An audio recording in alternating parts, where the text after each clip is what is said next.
जय माता दी सभी भक्तजनों को। नवरात्रि के दिन माँ शैलपुत्री की पूजा विधिवत की जाती है। इस दिन दुर्गा सप्तमी का पाठ भी किया जाता है और कलश स्थापना की जाती है। कलश स्थापना को भगवान गणेश का स्वरूप माना जाता है, इसलिए नवरात्रि के पहले दिन इनकी पूजा की जाती है। माँ शैलपुत्री का स्वरूप। माँ शैलपुत्री पर्वतराज हिमालय की पुत्री है।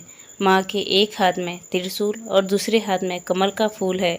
यह नंदी नामक बैल पर सवार संपूर्ण हिमालय पर विराजमान है, इसलिए इनको विष्णुनुना और उमा के नाम से भी जाना जाता है।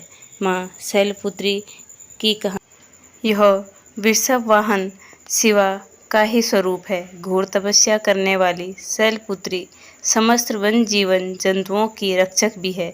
शैलपुत्री के अधीन वे समस्त भक्तगण आते हैं जो योग साधना तप और अनुष्ठान के लिए पर्वतराज हिमालय के शरण लेते हैं।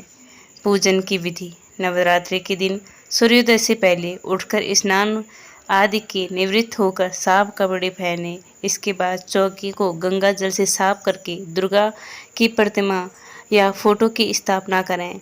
इसके बाद कलश स्थापना करें। नवरात्रि के कलश के ऊपर कलावा बांधें और ऊपर आम और अशोक के पत्ते रखें। नवरात्रि ये दिन बहुत ही शुभ होता है और माँ शैलपुत्री का ध्यान करें और व्रत का संकल्प करें। माँ के मंत्र उच्चारण करें और कथा पढ़ें। इसके बाद माता को रोली चावल लगाएं और सफ़ेद फूलों को सजाएं। सफ़ेद वस्त्र माँ को अर्पित करें। माँ के सामने धूप दीप जलाएं और माँ के देसी घी की दीपक से आरती उतारें। नवरात्रि के पहले दिन से लेकर आखिरी दिन तक हर रोज़ घर में कपूर जलाना चाहिए। ऐसा करने से घर में सकारात्मक ऊर्जा का संचार होता है और नकारात्मक ऊर्जा का नाश होता है। माँ शैलपुत्री को लगाएं ये भोग।